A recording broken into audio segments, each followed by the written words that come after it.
Oke, Assalamualaikum warahmatullahi wabarakatuh dan salam sejahtera bagi kita semua. Hari ini saya kembali memandu podcast Gaspol SMK Negeri 1 Sedendek Rapang. Jadi Gaspol itu adalah gabut santai podcast lokal SMK Negeri 1 Sedendek Rapang. Nah, podcast ini sudah ada bertahun-tahun lamanya, namun sempat vakum, Bapak. Jadi ini baru kita kembali membuka podcast hari ini, spesial pertemuan pertama kami mengundang Bapak Kepala Sekolah SMK Negeri 1 Sedendek Rapang. Silahkan Bapak memperkenalkan diri dulu. Makasih banyak ya. Saya perkenalkan dulu nama dari MC kita ini Ibu Musnada ya, Ibu Musnada SPD. Dan kebetulan hari ini kami dipercaya sebagai PLT ya di SMK Negeri 1 Sedendek Rapang dan kami diundang. Untuk itu sedikit ya kami memperkenalkan diri. Nama saya Sudarta ya, Sudarta SPD MPD. Kemudian sebelum kami di sini ya, kami di SMK Negeri 5 Sedendek Rapang ya sebagai guru sejarah Indonesia dan juga sebagai humas Bapak, ya, hubungan masyarakat. Ya. Bapak, baik kalau begitu. Tadi Bapak mengatakan bahwa Bapak statusnya masih PLT di sekolah ini. Sejak tanggal berapa Bapak terhitung PLT di sini? Oke, baik. Makasih banyak, Bu. Kalau sebagai PLT itu sejak tanggal 6, tapi sebelum PLT kami ditugaskan sebagai pelaksana harian. Kemudian di tanggal 9 ya kurang lebih itu SK PLT kami terima. Ya, sampai hari ini. Sampai hari ini. Kalau begitu kalau kita menghitung mundur dari tanggal itu sampai hari ini sudah 1 tahun. Kurang lebih 1 tahun 8 bulan. Oke, 1 tahun 8 bulan Bapak ya. Hampir 2 tahun kalau begitu. Hampir 2 tahun. Kemudian apa yang Bapak rasakan pada saat Bapak pertama kali menginjakkan kaki di sekolah ini? Oke, baik. Pertama sekali yang kami rasakan yang pertama ini adalah tantangan ya, tantangan besar yang diberikan kepercayaan oleh Kepala Cabang Dinas, ya Bapak Kepala Dinas, untuk diberikan tugas amanah. Hal yang pertama yang saya rasakan itu yang pertama luar biasa ya, karena sebelum saya ke sini, saya melakukan tracking nih, kondisi-kondisi guru yang ada di SMK Negeri 1. Nah, saya lihat, iya luar biasa, ada S3, S2-nya juga udah banyak ya, S1. Itu merupakan tantangan bagi kami, tapi saya paham bahwa dalam pendidikan itu semangat egaliter itu tetap terjaga ya, bukan elitis ya, bukan semangat elitis tapi egaliter. Artinya kita sama-sama tidak memandang pendidikannya, tidak memandang kedudukannya, tapi kita memandang visinya mau kemana, gitu. Baik Bapak Ibu, baik. Bapak, kalau begitu setelah berjalan beberapa lama atau sampai hari ini, apa sih yang menonjol di sekolah kita ini, atau lebih bisa dikatakan apa yang unik dari SMK 1 Sedendek Rapang dibanding sekolah-sekolah yang lainnya yang ada di Sidrap? Oke, baik. Yang unik di SMK Negeri 1 Sedendek Rapang ini yang pertama, ini adalah jumlah terbesar ya muridnya di SMK. Kalau yang waktu saya masuk kemarin itu 870, kemudian tahun 2024 itu meningkat penerimaan kita. Kemudian terakhir ini ya tahun 1068. 1068 Bapak ya, itu berapa rombel Bapak? Kalau di sebelumnya 11 ya, 11 rombel yang kita terima, kita tambah lagi kelas industri jadi 12 rombel. Jadi 12 rombel. Jadi ada perbedaan dengan tahun-tahun sebelumnya ya? Ada perbedaan. Ini jadi, bukan kerja-kerja personal tapi kerja tim. Kerja tim Bapak kolaborasinya. Ya? Jadi kalau sebelumnya ada berapa rombel? Sebelumnya 30 di setiap tingkatan maksud saya Bapak. 11 ya. Tiap tingkatan. Tahun ini salah satu prestasi yang Bapak ukir itu adalah ya, termasuk ya bukan prestasi saya ya. Saya boleh teman-teman. Betul, tapi kita boleh mengatakan bahwa ini adalah dipimpin langsung oleh Bapak, dikomandoi oleh Bapak.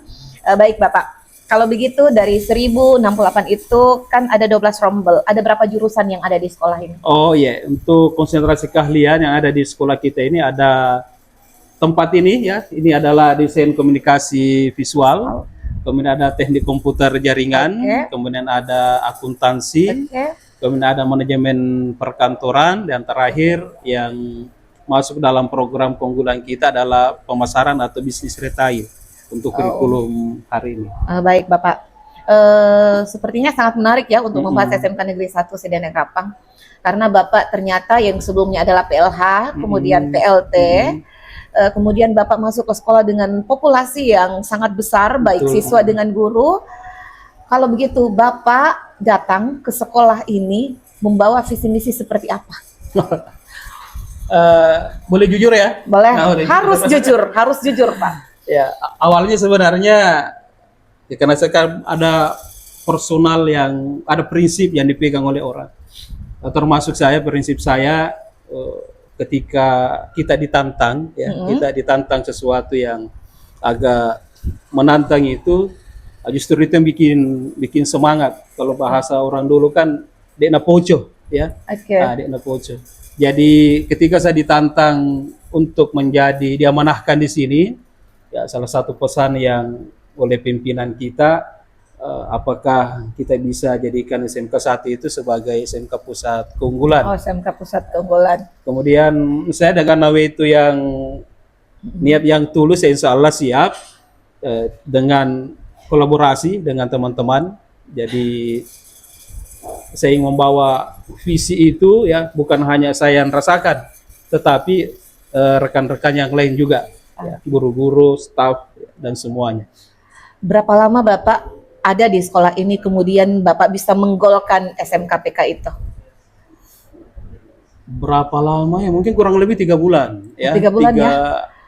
3 bulan ke 2024. Oke. Kita masuk ke gerak ini, kita awalnya saya gerakkan teman-teman.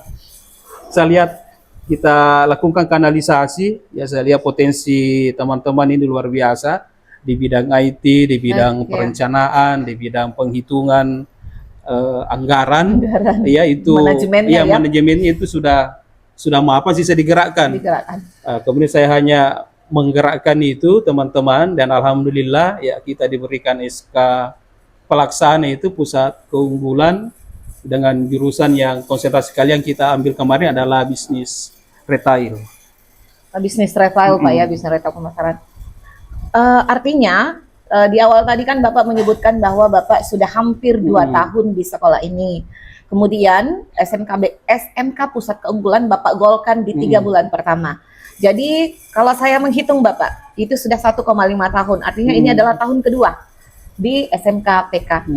Apakah ada perbedaan di tahun pertama dan tahun kedua?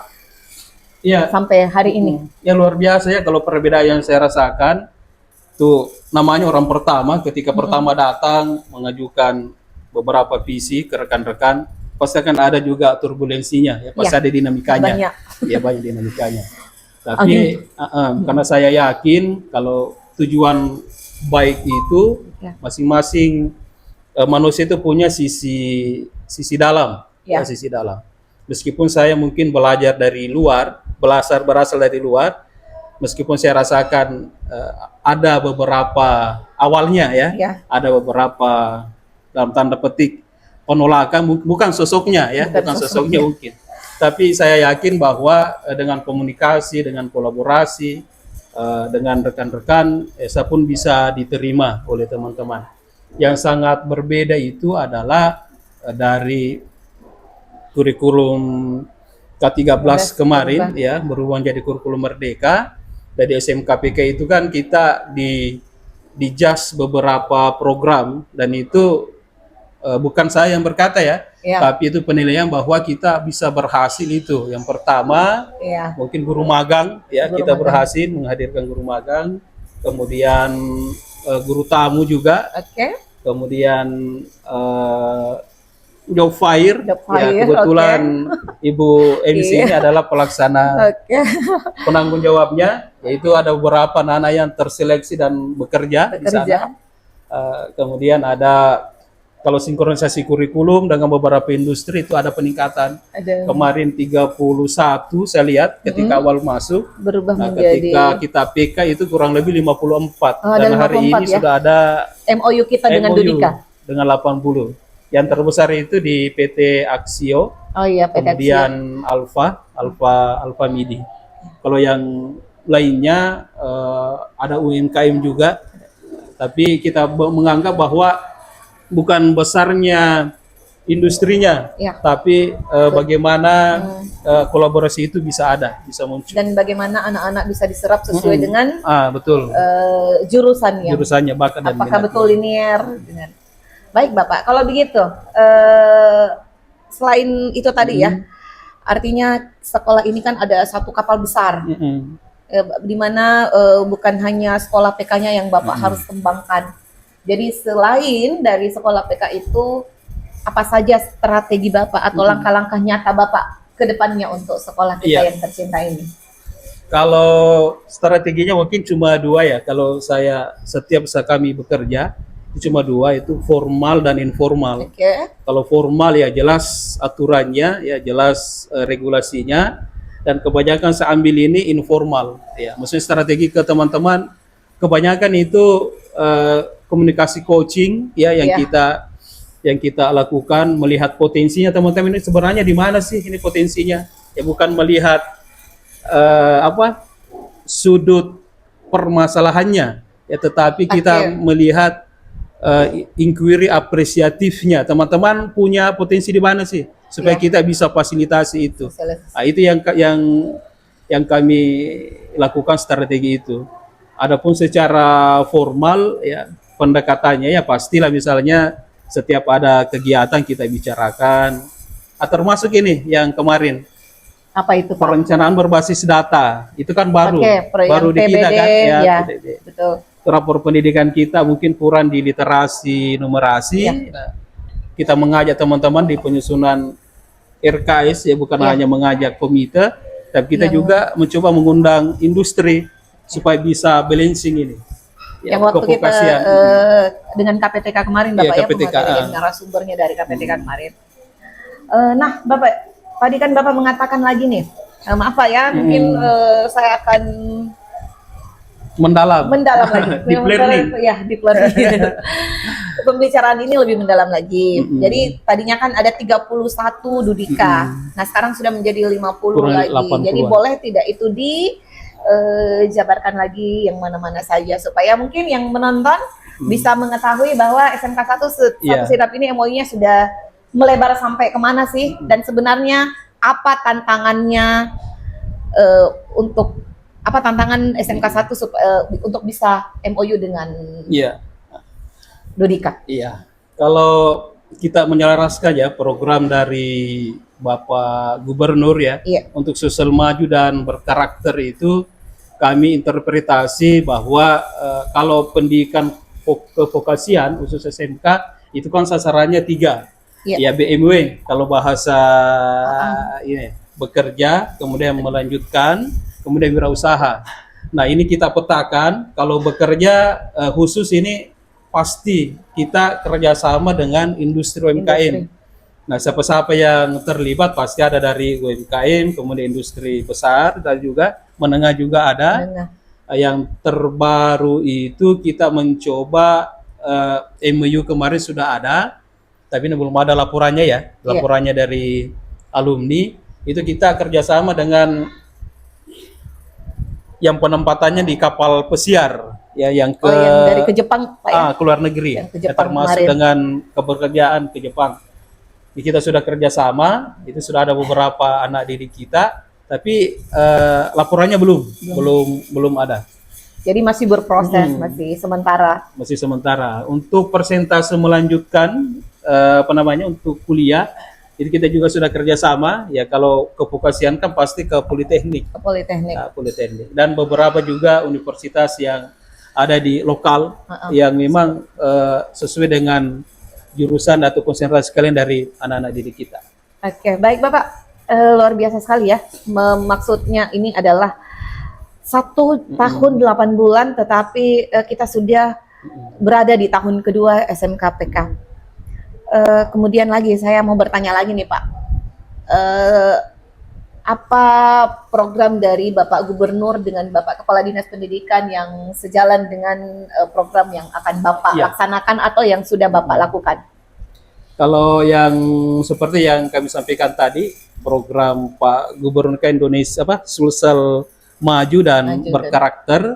Nah, kita ambil alih ini maju dan berkarakternya, kita interpretasi bahwa maju itu artinya minimal SMK kevokasian kita, pikirannya orang tua menyekolahkan anaknya tadi itu yang 3 itu. Ya, mau bekerja, melanjutkan dan berwirausaha. Kemudian interpretasi selanjutnya untuk karakter, ya seperti yang dirasakan mungkin oleh Ibu, mungkin untuk kita guru-guru ya, hafalan juz 30 itu masih kita kontrol, peserta didik kita. Yang paling ringan saja misalnya untuk kebersihan ya, kebersihan sekolah, lingkungan sekolah. Kemudian ketahanan pangan juga ya, kita ketahanan pangan itu kita kemarin ketika job fair kan kita kerjasama dengan Bulog ya. Jadi ada pasar murah yang bisa kita berikan kepada masyarakat di sekitar kita. Baik, mengenai teknis hafalan juznya Bapak, sampai mana progresnya dan bagaimana Bapak mengatur itu, melakukan itu di sekolah ini? Oke, siap. Ya untuk itu kan ada pembagian ya, ada pembagian satuan tugas lah. Meskipun di awalnya mungkin teman-teman agak merasa, wah kita kembali nih tapi karena ada nawaitu kita, ini adalah sebuah kebaikan. Ya, jadi teman-teman dibagi, ya satu orang itu mungkin menghandle 7 teman-teman guru untuk penyetoran hafalannya. Kalau saya pasti ke Kepala Cabang Dinas. Tapi sebelumnya itu saya ke teman-teman dulu. Ke teman-teman. Dan kami juga secara langsung saya pribadi ya, di Facebook ya hafalannya, meskipun belum cukup juz 30 ya. Belum. Ya, belum, tapi kita akan berusaha. Begitupun dengan peserta didik kita. Baik, Bapak. Kalau tidak salah ya, di setiap hari Jumat kita juga melakukan literasi bersama anak-anak didik kita secara keseluruhan. Jadi kita melakukan mengaji bersama, betul. Dan zikir bersama setiap hari Jumat. Kemudian ada sholat duha juga kayaknya Bapak ya. Betul. Ada sholat berjamaah, tentunya sholat berjamaah. Kalau lagi nih, saya hampir lupa. Kemarin ada program Dinas Pendidikan mengenai satu sekolah, satu aplikasi. Saya ingat Pak, karena ini kan Bapak mengungkit salat berjamaah. Apa gebrakan Bapak? Wah, luar biasa ya. Dinas Pendidikan nih untuk kemarin membawa nama sekolah. Iya, kemarin anak kita itu ikut di sana satu program satu sekolah ya, programmer. Anak kita kan membuat aplikasi sederhana sebenarnya, tapi manfaatnya luar biasa. Al-Hisab ya, kalian Al-Hisab. Mungkin kalau didengar kata-katanya agak, kan Al-Hisab itu perhitungan. Tapi aplikasi penghitungan salat berjamaah. Iya, berjamaah. Itu bisa mendeteksi atau bisa merekapitulasi peserta didik, guru, staf ya menggunakan aplikasi itu untuk minimal di salat duhur dan salat asar. Ya, kemarin kan saya lihat rekan-rekan di OSIS Wakasih Kesiswaan Ibu Hafsah, itu dia siapkan kertas manual ya. Itu agak ribet untuk rekapitulasinya. Nah, ternyata setelah adanya aplikasi ini ya luar biasa. Luar biasa Pak ya. Luar biasa. Jadi, hemat waktu, efisien juga, bisa juga dikontrol. Misalnya Ibu Musnada tidak salat duhur misalnya, bisa ketahuan ya. Bisa ketahuan dari misalnya di rumah ya dan sebagainya. Lanjut Bapak nih, lanjut. Ini kan masih kita mengulik tentang apa saja sih sebenarnya yang ada di SMK Negeri 1. Menurut Bapak, kedepannya SMK 1 ini selain sudah SMKPK ya, Bapak pengennya SMK 1 ini mengarah kemana sebenarnya? Apa harapan besarnya Bapak untuk sekolah ini? Ya, harapan besar saya sebenarnya ke depannya target utama kita itu setelah PK kan kita akan belut ya menjadi Badan Layanan Umum Daerah. Jadi TEPA-TEPA kita yang ada di Sekolah Al-Famidi di DKP juga ini ya, kita akan jadikan Badan Layanan Umum Daerah. Karena itu juga sebuah bisa membuat kita sekolah itu bisa menggunakan anggarannya sendiri, pengelolaannya sendiri, dan laporannya Sendiri. juga bisa lebih terarah. Nah, sekarang kalau TEVA, kita kan sekarang masih desinfektur ya, Iya. dari dalam pembelajaran. Di DKV sudah ada, di pemasaran sudah ada, akuntansi mungkin belum, itu tantangan kita. Di perkantoran Juga belum ya? ya, di TKJ itu sementara berjalan. Kita masih dibimbing oleh PT Aksio, tapi kedepannya itu yang kita arahkan, itu kita akan jadikan belut, dan itu juga bentuk partisipasi kita, ya partisipasi kita ke pemerintah daerah, bahwa BMW-nya ya bekerja melanjutkan dan wirausaha itu penekanan kevokasian kita memang ya, kita akan capai ke yang disampaikan tadi, kapal besar ini mau dibawa kemana, yang mau dibawa ke sana. Pulau impian ya. Pulau impian kita. Kalau begitu Bapak, ini masih ini lebih melebar lagi nih. Misalnya ini kan sudah ada 5 jurusan nih, ada yang masih belum bergerak sama sekali, ada yang sudah pelan-pelan, dan ada yang sudah sedikit lagi untuk satu tingkat lagi untuk lebih berkembang lagi. Apakah Bapak tidak ada rencana untuk menambah jurusan di sekolah ini misalnya? Ya, luar biasa ya. Kalau kita lihat statistik sebenarnya ada beberapa jurusan, kalau kita lihat analisa, misalnya manajemen perkantoran dan akuntansi, itu memang tingkat keterserapannya itu agak rendah. Tetapi keterpilihan oleh masyarakat kita itu masih besar, masih banyak. Jadi itu ada apa istilahnya itu, ada anomali mungkin ya, di situ-situnya. Kemudian apakah akan ada jurusan baru? Ya mungkin ini nawaitu kita. Karena kita lihat arahnya pemerintah Kabupaten Siderapang ini ingin menjadikan Sider bukan hanya sebagai pelintasan wisata, ya, tapi sebagai tempat wisata. Nah, kalau tempat wisata itu pasti memerlukan tempat ya, misalnya kayak penginapan dan sebagainya. Nah, kami sebenarnya berencana sih, sudah kami komunikasikan dengan pemerintah daerah kepada Kakak Sarya, Pak Bupati, terkait dengan Bapak Haji Syahrul Haji Syahrul Arif. Ya, kami sering panggil Kakak Sar. Kakak Sar ya, panggilan akrab beliau. Panggilan akrab beliau. Itu terkait dengan jurusan perhotelan. Ya, perhotelan. Kami coba komunikasi juga di provinsi ya, di Kabid, termasuk di kementerian juga, dan kami sementara merayap nih, kita survei kecil dulu di masyarakat. Kan kita juga punya budaya yang mungkin berbeda dari yang lain. Ya, kita lihat analisa di SMK, salah satu SMK di salah satu kabupaten, itu awalnya bagus ya, tapi lama kelamaan justru turun. Nah, ternyata setelah kita analisa ada kearifan lokal yang ya. Berarti Bapak melihat jurusan perhotelan ini sesuai dengan STM dan SDA yang ada di Kabupaten Sidrap, ya.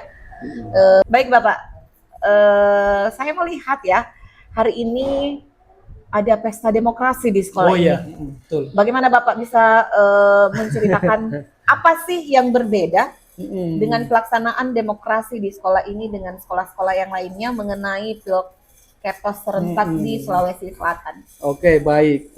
Makasih banyak ya, pertanyaannya luar biasa. Hari ini kita melakukan Pilketos serentak ya, voting di Sulawesi Selatan. Namun sebelum pada hari ini kan ada proses-proses sebelumnya. Ya, kita kolaborasikan ya Pilketos ini dengan proyek based learning yang lintas mata pelajaran itu. Kalau di kurikulum Merdeka dulu P5. Ya sekarang di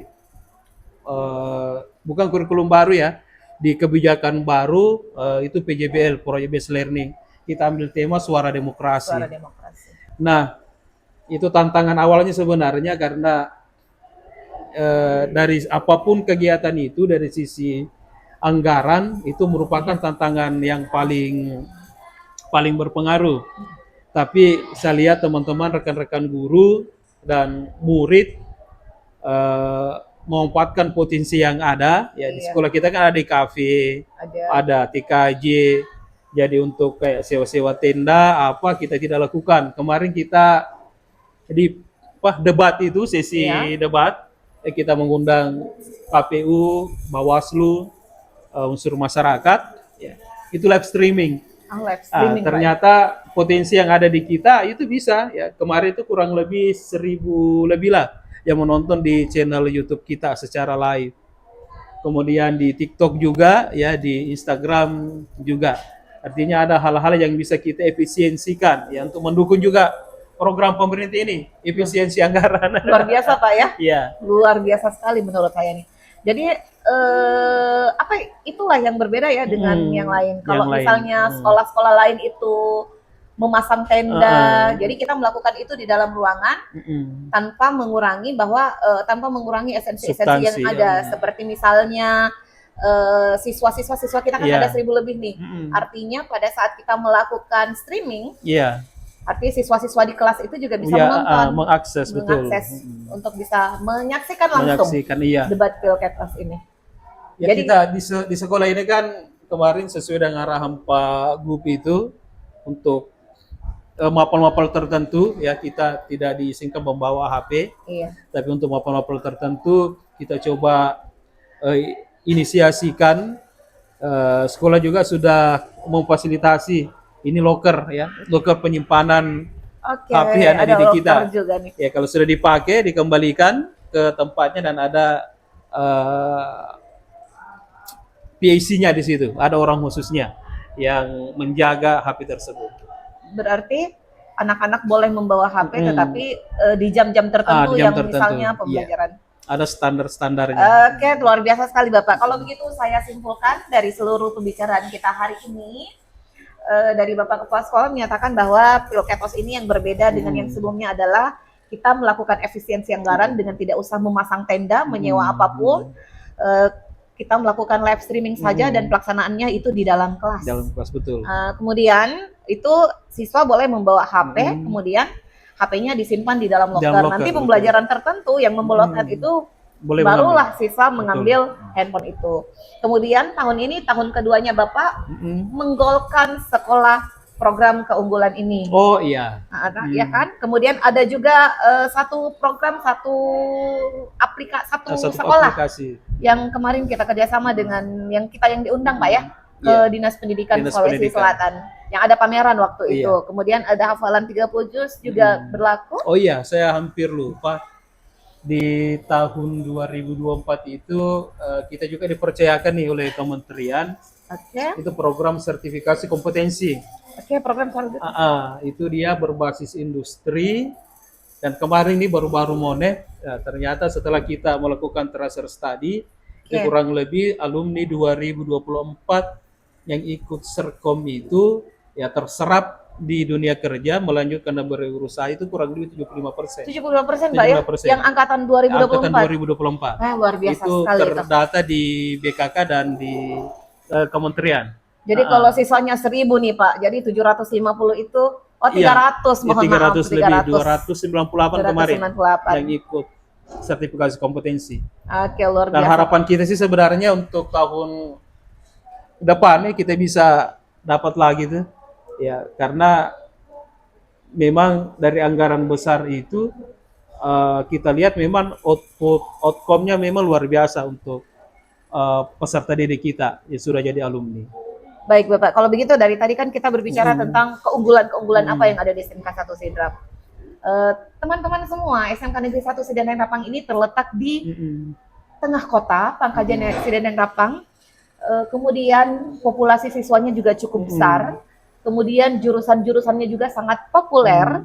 Kemudian guru-gurunya juga tadi dari segi SDM-nya juga sertifikat ijazahnya itu sudah ada S2, S3 dan sebagian kecil lagi yang masih S1 Pak ya. Hampir semua juga sudah sertifikat profesional. Kemudian kalau begitu Bapak, apalagi yang kurang, apalagi yang Bapak ingin tata di SMK Negeri 1 Sideneng Rapang nih. Misalnya kalau tadi kelebihannya semua nih, dari yang kurang lagi nih dari mana Iya. lagi nih? Tantangan terbesar kita sebenarnya ya bukan dari luar ya. Ya, Kalau menggerakkan memanage organisasi besar seperti ini yang isinya manusia, yaitu tantangan terbesarnya adalah memanusiakan manusia. memanusiakan Ya, manusia. memanusiakan manusia. Karena kalau dari yang saya pahami, manusia itu kan lahir batin rasa. Nah ini rasa ini ya, kan ada aksi pasti memunculkan reaksi ya.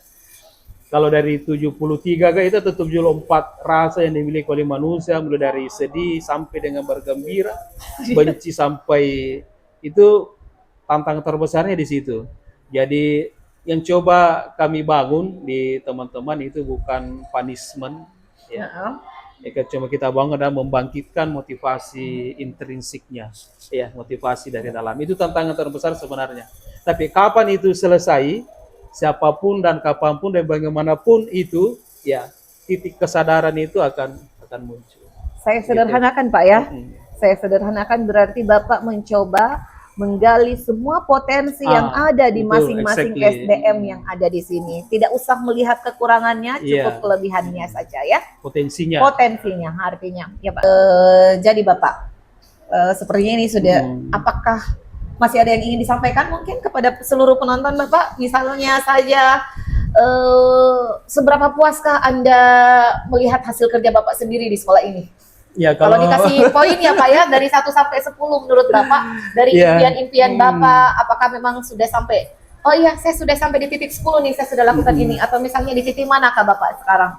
Ya kalau ditanya sampai di titik mana, ini kan bukan kerja pribadi ya, ini kerja kolaborasi dari teman-teman, dan saya yakin juga bahwa tidak ada personal yang sempurna ya. Betul. Tidak ada manusia yang sempurna, namun kekurangan-kekurangan kita itu tadi, potensi-potensi kita, itu yang kita gerakkan, ya kita gerakkan. Kalau antara 1 sampai 10, ya sebenarnya kita masih berada, kalau saya rasakan ya, berada pada posisi 7, ya 7,5.